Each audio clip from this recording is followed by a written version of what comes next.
যেটি দুনিয়াতেও চলে, দুনিয়ার বাইরেও চলে, যেটি মাটির উপরেও চলে, মাটির নিচেও চলে। কোন ধর্ম? ومن يبتغي غير الإسلام دينا فلن يقبل منه وهو في الآخرة من الخاسرين। যে ব্যক্তি ইসলাম ব্যতীত অন্য কোন ধর্মাবলম্বী হবে, সে ব্যক্তি ওই ধর্মটা আল্লাহ তাআলার কাছে কিছুতে গ্রহণযোগ্য হবে, কিয়ামতের দিন সে হবে বড় ক্ষতিগ্রস্তদের অন্তর্ভুক্ত। ইসলাম মাটির উপরেও চলে, নিচেও চলবে। দ্বিতীয় প্রশ্নের জবাব যখন সঠিকভাবে পেয়ে যাবে, তৃতীয় প্রশ্ন, একটি ফটো দেখানো হবে তাকে।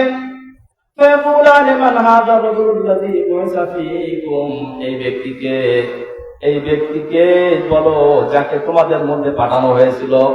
লোকটি যদি ইমানদার হয়, মুহাম্মাদুর রাসূলুল্লাহ সাল্লাল্লাহু আলাইহি ওয়াসাল্লাম, লোকটি যদি ইমানদার হয়ে থাকে সঙ্গে সঙ্গে বলবে এটি আর কেউ না, এটি হলো হযরত মুহাম্মদ সাল্লাল্লাহু আলাইহি ওয়াসাল্লাম, উনি আমাদের রাসূল। হাদিস শরীফে এসেছে, এই হাদিসের শেষাংশে এসেছে, যখন বান্দার তিনটি প্রশ্নের তিনটি জবাব সঠিকভাবে পেয়ে যায়, তিনটি প্রশ্ন তিনটি জবাব পাওয়ার সঙ্গে সঙ্গে তিনটি পুরস্কার নগদ দিয়ে দেওয়া হয়।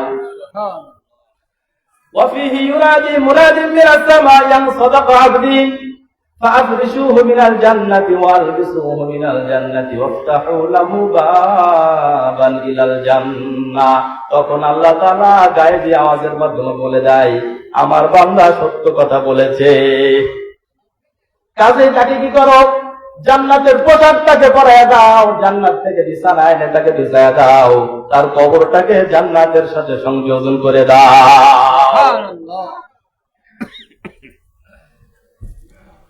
এরপরে এসেছে অতবার ওই ব্যক্তিকে বলা হয় নাম জানামিল আরুস, দুলা মিয়া যেমন করে আনন্দের সাথে ঘুমায়, তুমি অনুরূপভাবে আনন্দের সাথে ঘুমাও, তোমার কিন্তু কিয়ামত আসতে কোনো দেরি হবে না।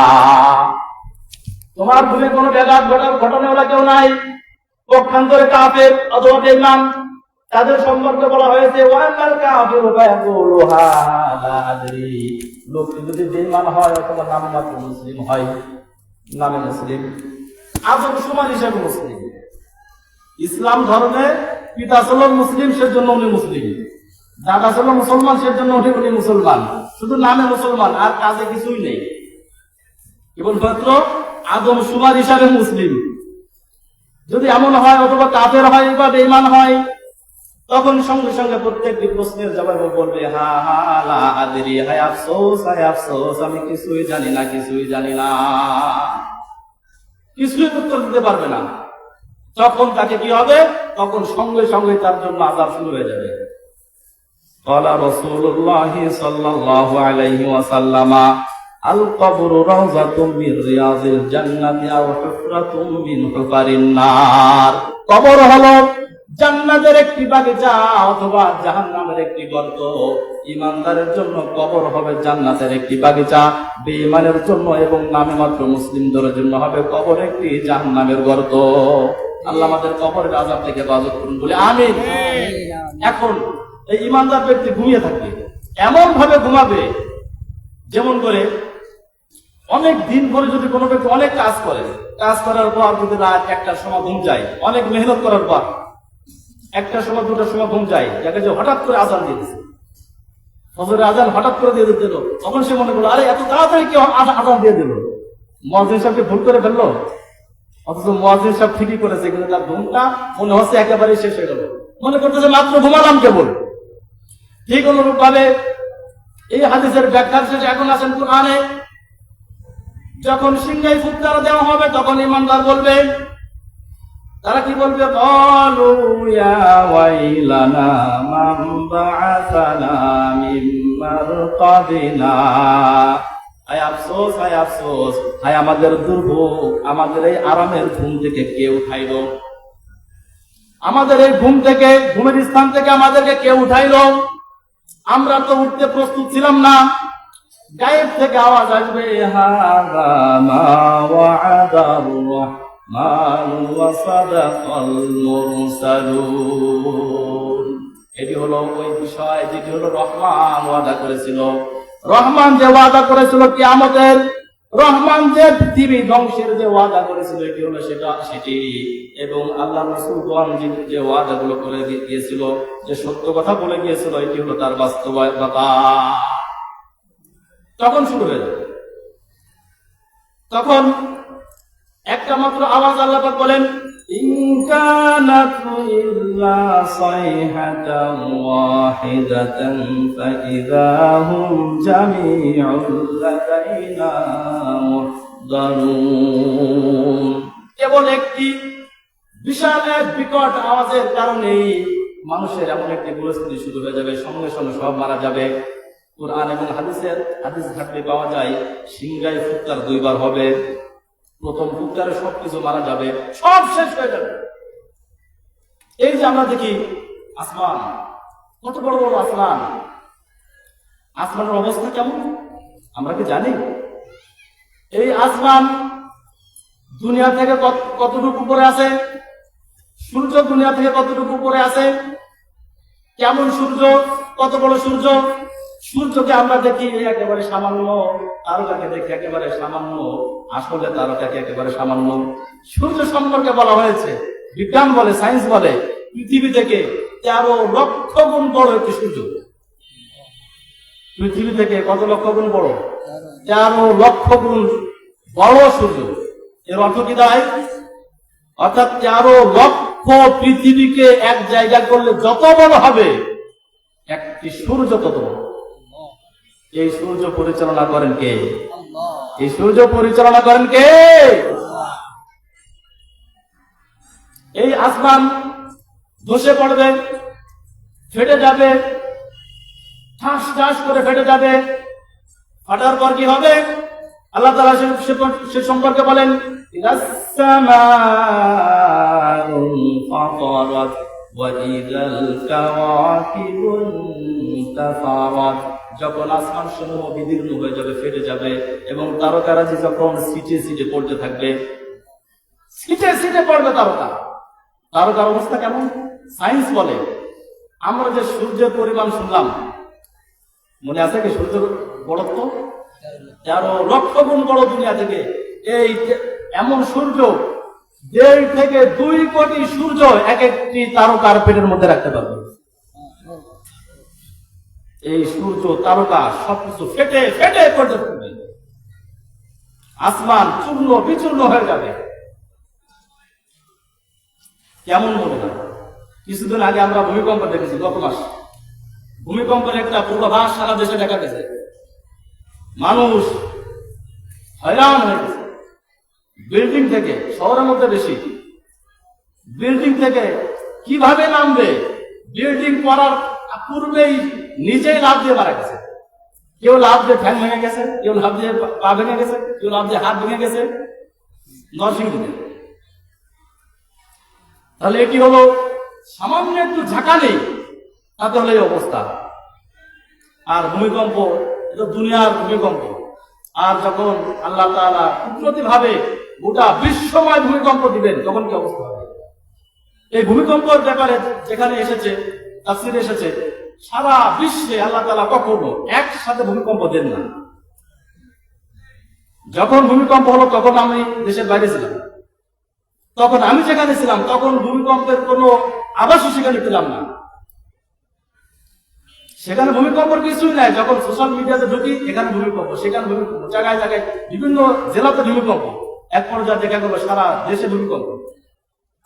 বোঝাতে চাচ্ছে এটা, যে এটি হলো কিয়ামতের দিনে আল্লাহ তাআলা যে কিয়ামতের পূর্বে বিশ্বকে কিভাবে তিনি লয় করবেন, তার একটা এক্সাম্পল, হালকা ঝাঁকুনি।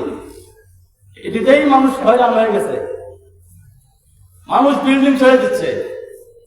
আর যেদিন গোটা বিশ্বময় ভূমিকম্প আল্লাহ তাআলা শুরু করবেন, তখন অবস্থাটা কি হবে? তখন আল্লাহ তাআলা গোটা বিশ্বকে যখন আল্লাহ তাআলা একত্রিত করবেন, একত্রিত করে আল্লাহ তাআলা হিসাব নিকাশ করবেন।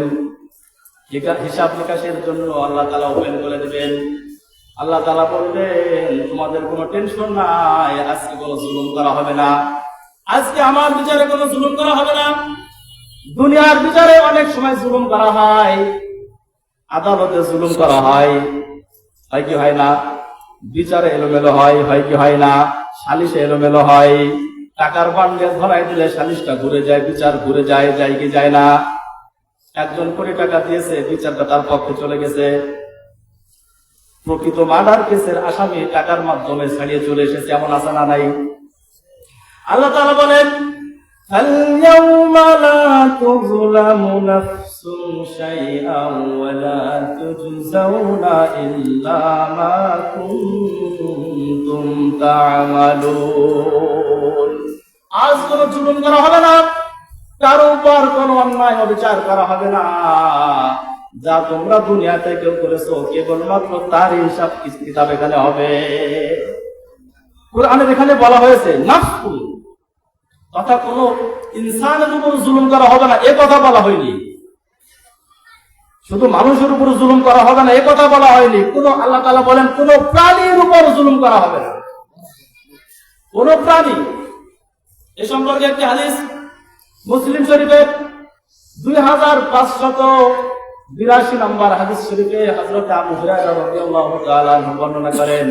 عن أبي هريرة رضي الله تعالى عنه قال قال رسول الله صلى الله عليه وسلم لتؤدن الحقوق إلى أهلها يوم القيامة حتى يقاد للشاة الجلحاء من الشاة القرناء। রাসূল করিম সাল্লাল্লাহু আলাইহি ওয়াসাল্লাম বলেন কিয়ামতের দিন তোমাদের সমস্ত হক আদায় করে দেওয়া হবে। দুনিয়াতে যদি তোমার উপর কেউ জুলুম করে থাকে, তোমার হক নষ্ট করে থাকে, কিয়ামতের দিন সেই হককে এখানে আদায় করা হবে।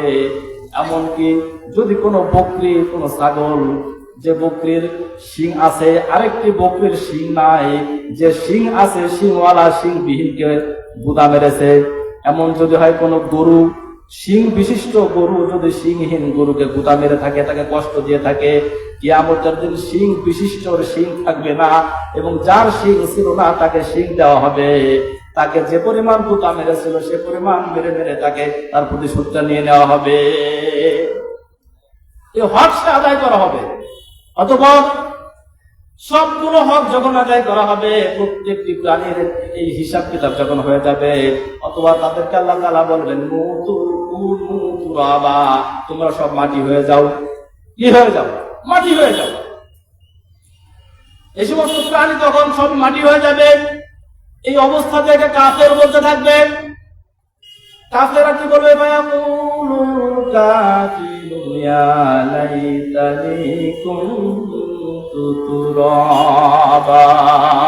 অতবার কাফের আফসোস করে বলবে হায় আফসোস, হায় আফসোস, যদি আজকে আমি মাটি হয়ে যেতাম, যদি আমার হিসাব কিতাব এখানেই শেষ হয়ে যেত, কতই না ভালো হতো।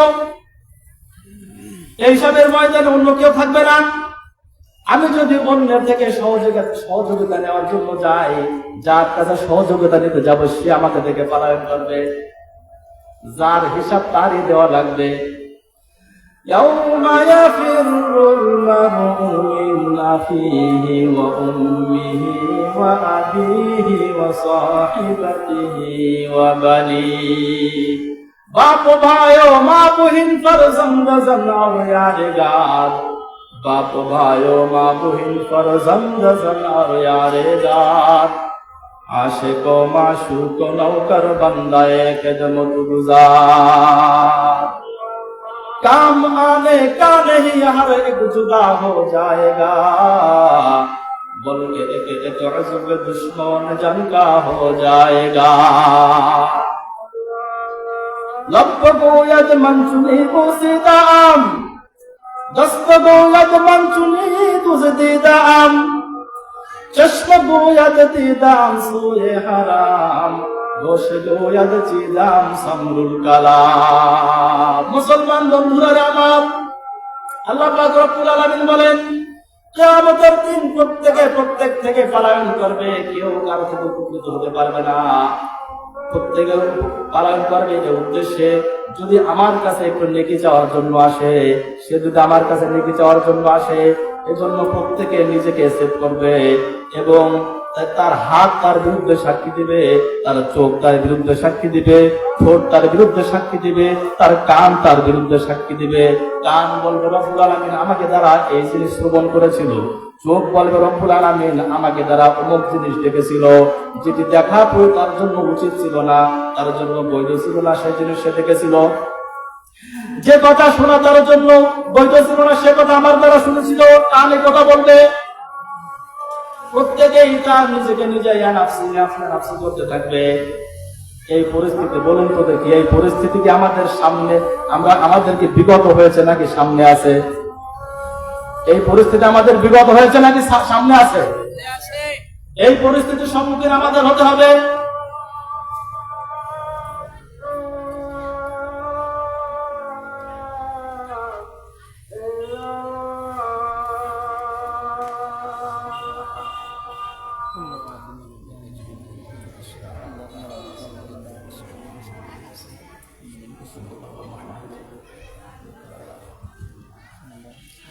মুসলমান বন্ধুরা আমার, বলতেছিলাম একটি বিষয়, সেটি হলো কিয়ামতের দিন এই মুসিবতের সময় প্রত্যেক থেকে পালায়ন করবে। লব্ব গোয়াদ মানচুনি গোসিদা আম, দস্ত গোয়াদ মানচুনি দুজদিদা আম, চশম গোয়াদ দিদাম সোয়ে হারাম, দোষ গোয়াদ চিদাম সামরুল কালাম। হাত সাক্ষী দিবে আমাকে দ্বারা খারাপ জিনিস ধরাইছিল, যে জিনিস ধরা আমার জন্য বৈধ ছিল না সে জিনিস ধরাইছিল, যে কাজ করা আমার জন্য বৈধ ছিল না সে কাজ করাইছিল। চোখ বলবে আমাকে দ্বারা অমুক জিনিস দেখাইছিল, যেটা দেখা আমার জন্য বৈধ ছিল না। কান বলবে অমুক কথা আমাকে দ্বারা শোনাইছিল, যেটা আমার জন্য শোনা বৈধ ছিল না। এই সমস্ত কিছু ওপেন সিক্রেট করে দিবেন কে? ওপেন সিক্রেট করে দিবেন কে? আল্লাহ পাক সবকিছু ওপেন করে দিবেন। ওপেন করার পর কি হবে? যার যার হিসাব যার তার কাছে। আল্লাহ তাআলা বলেন প্রত্যেকের সাথেই আমি টেপ রেকর্ডার রেখে দিয়েছি। ওয়াকুল্লা ইনসানিন আলজামনাহু তাইরাহু ফি উনুকি ونخرج له يوم القيامة كتابا يلقاه منشورا। এবং প্রত্যেকের সাথে আমি একটা টেপ রেকর্ডার তার গর্দানের সাথে রেখে দিয়েছি, সহজ বাংলা। এবং সেটি দেখতে থাকবে, হিসাব নিকাশ করতে থাকবে। হিসাব নিকাশ করার পর এই কিতাবটি ওই বান্দার সামনে খুলে তাকে দেওয়া হবে। আমি খুলে তার সামনে দিয়ে দেব গোটা জিন্দেগির আমলনামা। এবং আল্লাহ তাআলা দিয়ে কি বলবেন? আল্লাহ তাআলা যখন তাকে আদেশ করবেন ইকরা কিতাবাকা কাফা বিনাফসিকাল ইয়াউমা আলাইকা হাসিবা। তোমার কিতাব, তোমার হিসাব নিকাশ তুমি নিজেই পড়ে দেখো, তোমার হিসাবের জন্য অন্য কাউকে লাগবে না, তুমি নিজেই যথেষ্ট। এখন যদি প্রশ্ন করেন আমি তো আরবি বুঝি না, সেদিন কি করে পড়বো? সেদিন অটোমেটিক আরবি চলতে থাকবে। যদি আজকে আমরা আরবি বুঝি না, আরবি ভাষার বর্ণমালা পর্যন্ত যদি কোনো ব্যক্তি না বুঝে থাকে, আলিফ বা এগুলো যদি কোনো ব্যক্তি না বুঝে থাকে, কিন্তু সেদিন মরতে দেরি, মরার পর আরবি ভাষা জবানে চালু হতে দেরি নাই। মরার পর কবরের হিসাব কিতাব, কবরের ফেরেশতাদের সাথে আলাপ কথাবার্তা, এগুলো কিছু হবে আরবিতে। এটিও তো ইন্টারন্যাশনাল ভাষা, আগেও আছে পরেও আছে, মাটির উপরেও আছে মাটির নিচেও আছে, সেটি তো ইন্টারন্যাশনাল, সব জায়গায় চলে। তখন নিজে নিজে পড়ে নিজে নিজে দেখে তখন এগুলো দেখবে, হায় হায় আমি অমুক দিন ডিসেম্বর মাসের 31 তারিখে নাইটে অমুক দিন অমুক সময় এটা করেছিলাম। এগুলো সব আমার সামনে চলে আসবে, আমাদের সামনে চলে আসবে। এটা তো আমাদের আসলে এটা আমরা বুঝি, তারপরও আমাদের গরজ নেই কেন? কারণ ইসলামকে আমরা পেয়ে গেছি একেবারে কেমন যেন মামা বাড়ির মতো। এই ইসলামের পিছে যে পরিমাণ রক্ত গেছে ইসলাম আমাদের এই পর্যন্ত আসতে, যে মেহনত গেছে, এই মেহনত শুধু আমরা অনেক সময় শুধু পড়ি, কিন্তু এর বাস্তবতা আমরা বুঝি না। এই ইসলাম নিয়ে প্রথমে মক্কায় আল্লাহর নবী দাওয়াত দেওয়া শুরু করলেন। দাওয়াত দেওয়ার পর যখন বেঈমানেরা দেখলো মুহাম্মদ তো বড় বেকায়দা, ইনসাফের কথা শুরু করেছিলেন। কিসের কথা? মুহাম্মদ সাল্লাল্লাহু আলাইহি ওয়াসাল্লাম যখন ইনসাফের কথা শুরু করলেন, তখন আবু জাহেল, উতবা, শাইবা, আবুল আহাব এরা দেখলো এই ইনসাফের আলোচনা যদি চলতে থাকে তাহলে তো আমাদের ভ্রান্ত মতবাদ শেষ হয়ে যাবে। কি করা যায়? মুহাম্মদকে খেদাও। সকলে মিলে একটি মিটিং, তাদের সংসদ ভবনে সংসদ সদস্যরা এসে একটি মিটিং হচ্ছে। কি করা যায়? মুহাম্মদের মুখ কিভাবে বন্ধ করা যায়? কাফেরেরা সভা করে আরবে, পূজা আর না চলিবে এভাবে। মুহাম্মদ যদি না আসিত ভাবেতে, পূজা তবে চলত মোদের জগতে। কেহ বলে তাড়াও তাকে দেশতে, কেহ বলে রাখো বন্ধন থানাতে। শয়তান এসে বুড়া সাজে সেখানে, আমার কিছু কথা শোনো সব জনে। তারাইলে কি হইবে তাহাতে, প্রচার কার্য চালাইবে সেখানে। ঠিক না? মুহাম্মদ সাল্লাল্লাহু আলাইহি ওয়াসাল্লাম দুনিয়ার যেখানে যাবে সেখানে ইসলামের কথা বলবে কি বলবে না? সেখানে ইনসাফের কথা বলবে কি বলবে না? সে বলে তারাইলে কি হইবে তাহাতে, প্রচার কার্য চালাইবে সেখানে। মারতে যদি পারো তাকে একেবার, পূজা তবে চলবে মোদের বাপ দাদা। এ কথাতে রাজি হলো সব জনে, আলী নবীর বাড়ি ছিলেন সেই দিনে। বাড়ি ঘেরাও করলো যখন কাফিরুন, রাত্রকালে নবীজিকে করতে খুন। আল্লাহ পাকের সহ্য নাহি হলো রে, পাঠাইলেন জিবরাইলকে তার কাছে। জিবরাইল আসিয়া বলেন, হে নবী, এটাই বসে কি জন্যতে করেন কি? জিবরাইল আসিয়া বলেন, হে নবী, এটাই বসে কি জন্যতে করেন কি? আসিয়াছে কাফেরেরা মারিতে, আল্লাহ আপনাই বলেন হিজরত করিতে। চললেন নবী আর দোস্তদের সঙ্গেতে, অন্ধকারে মদিনার পথ দিয়ে। অন্ধকারে পাও চলা শুরু করেছে মদিনার দিকে। কোন দিকে? চললেন নবী আর দোস্তদের সঙ্গেতে, অন্ধকারে মদিনার পথ দিয়ে। হাঁটতে হাঁটতে নবীর পায়ে দরদ হয়, বলেন দোস্ত আর তো নাহি হাঁটা যায়। সিদ্দিক গেলেন পাহাড়ের ওই গুহাতে, গর্ত একটি পেলেন খুঁজে তাহাতে। ছোট ছোট ছিদ্র আছে দেখিলেন, দেখে সিদ্দিক বসে বসে ভাবিলেন। জামা ছিঁড়ে ছিদ্র বন্ধ করিলেন, একটা ছিদ্র বাকি আছে দেখিলেন। এক পুরুতে নবী পাককে শুয়াইলেন, আরেকটা দিয়ে ছিদ্র বন্ধ করিলেন। সর্প একটি ছিল সে তাই লুকায়া, সিদ্দিকের পায়ে দিলেন দমশিয়া। মুহূর্তের মধ্যে সিদ্দিক আকবর রাদিয়াল্লাহু তাআলা আনহু বিষের যন্ত্রণায় তিনি কাতর হয়ে পড়লেন, তিনি বেহুশ হয়ে পড়লেন। নিজের অজান্তে চোখ থেকে দুফোঁটা পানি বিশ্বনবী সাল্লাল্লাহু আলাইহি সাল্লামের চেহারা মুবারকে পড়ল। পানি পড়তে দেরির সঙ্গে সঙ্গে নবী আলাইহিস সালাতু ওয়াস সালাম মনে করলেন, অথচ চোখের পানিও গরম, মানুষের রক্ত গরম। ঠিক না? চোখের পানিও গরম, রক্ত গরম। নবীজি মনে করলেন, আমার আবু বকরকে হয়তো কাফেররা কেউ তীর নিক্ষেপ করেছে, হয়তো রক্ত পড়েছে। সঙ্গে সঙ্গে ঘুম ভেঙে গেল। ঘুম ভেঙে দেখে আমার দোস্ত বেহুশ হয়ে গেল। এখন কি করি যদি না পাই। তখন নবী করিম সাল্লাল্লাহু আলাইহি ওয়াসাল্লাম দেখতে পাইলেন বেহুশ হওয়ার পরে যখন পাটা সরে গেল, তখন ওই গর্ত থেকে একটি সাপ এসে সামনে দাঁড়ালো।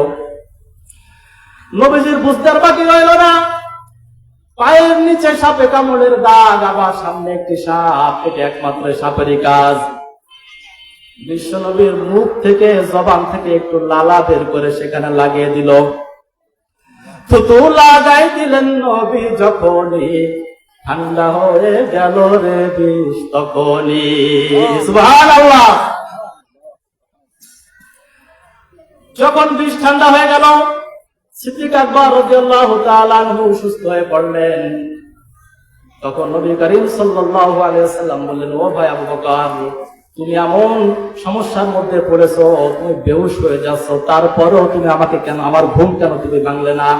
আমাকে কেন ডাক দিলা না? আমাকে কেন জাগাইলা না? আমি তোমাকে দেখতাম, তোমার কি সমস্যা? এ কথা বলার পর হযরত সিদ্দিক আকবর রাদিয়াল্লাহু তাআলা জবাব দিলেন, ও আল্লাহর রাসূল, এই সাপে যদি কামড়াইতে শতবার কামড়াইতে আমাকে মেরে ফেলে, আমার মতো আবু বকর 100টা জন্ম নেব, মারা যাব, তাতে কিছু আসে যায় না। আমার বিশ্ব নবীর আরামের ঘুমকে আমি নষ্ট করতে দিতে পারি না। এটি ছিল আশিকের রাসূল, এটি ছিল হুব্বে রাসূল। নবীর এতটুকু কষ্ট হয়, এটি আমি সহ্য করতে পারবো না, যদি আমার জান চলে যাক। এটি হলো আশিকের রাসূল। দেখেন সিদ্দিক আকবর রাদিয়াল্লাহু তাআলা কি করেছেন। তখন এ ব্যাপারে হযরতে এই ঘটনার পর যখন তিনি সাপটিকে সামনে এসেছে, তখন সাপটিকে নবীজি বললেন, এ সাপ, তুই তো জানিস আমি হলাম মুহাম্মদ সাল্লাল্লাহু আলাইহি ওয়াসাল্লাম, আর এ হলো আমার দোস্ত, তুই কেন আমার দোস্তকে তুই কষ্ট দিলি? সর্প এসে কেঁদে বলে নবী পর, সর্প আমি ঈসা নবীর জামানা, শুনেছিলাম একদিন তাহার মুখেতে, মুহাম্মদ নবী আসবে রে শেষ কালেতে। ও আল্লাহর রাসূল, আমি হযরতে ঈসা আলাইহিস সালামের মুখে আমি শুনেছিলাম আপনার আবির্ভাব ঘটবে, আপনি মক্কা থেকে মদিনার দিকে যাইবেন, যাওয়ার প্রতিমধ্যে এই পাহাড়ে আপনি 3 দিন অবস্থান করবেন। ও আল্লাহর রাসূল, আপনার সাথে সাক্ষাৎ করার আশায়, আপনার সাথে সাক্ষাৎ করার আকাঙ্ক্ষায় আমি অন্য কোথাও যাই নাই। আমি 570 বছর পর্যন্ত এটাকে অতিক্রম করে প্রায় 600 বছর পর্যন্ত যদি দেখলাম যদি দূরে কোথাও চলে যাই, তাহলে আপনি কখন এখানে আসবেন আর কখন চলে যাবেন, তাহলে আমি বড় হতভাগা হয়ে পড়ব। সেই উদ্দেশ্যে আমি এই পাহাড়ের মধ্যে থেকে আপনার সাক্ষাৎ করার জন্য এই 600 বছর ধরে আমি আপনার জন্য অপেক্ষামান। আপনার সাথে সাক্ষাৎ কিভাবে করবো সেজন্য আমি একটি দরজা করলাম, আবার মনে করলাম এই দরজাটি যদি বন্ধ হয়ে যায় তাহলে আমি কি করে আমার আপনার সাথে সাক্ষাৎ লাভ করবো। আরেকটি দরজা করলাম, এরপর আরেকটি দরজা করলাম, এরপর আরেকটি দরজা করলাম, করতে করতে 100টা দরজা করেছি। আপনার আবু বকর সবগুলো দরজা বন্ধ করে দিয়েছে, আছে মাত্র একটি দরজা খোলা। এই দরজার সামনে আবার আপনার আবু বকরের পা। তার দরজার গেটে যখন আবু বকরের পা দেখলাম, ও আল্লাহর রাসূল, আমি আবু বকরের পাকে আমি সঙ্গে সঙ্গে আমি এসে দংশন করে তাকে কামড় দেয়নি। প্রথমে তার পাকে আমি আস্তে করে ধাক্কা মেরেছি, এরপর ধাক্কা মেরেছি, এরপর ধাক্কা মারতে মারতে আমি 99 বার আমি ধাক্কা মেরেছি। যদি দেখলাম এখনো ধাক্কা যদি না মারে, আবু বকর যদি পা না সরাই, আপনার সাথে যদি সাক্ষাৎ করতে না পারি, আজকে হলো লাস্ট ডে, আপনি 3 দিন পর এখানে অবস্থান করে চলে যাবেন। আজকে যদি আপনার সাথে সাক্ষাৎ করতে না পারি, তাহলে আমার 6 বছরের অবস্থান একেবারে বৃথা চলে যাবে। ও আল্লাহর রাসূল, আমি নিরুপায় হয়ে আমি আপনার দোস্তকে কামড় দিয়েছি, তবে এটিও আমি জানি সারা বিশ্বের সবথেকে বড় ঔষধ কিন্তু আমাদের কাছেই আছে। সুবহানাল্লাহ। এভাবে আমাদের কাছে এসেছে ইসলাম, এভাবে আমাদের কাছে এসেছে ইসলাম।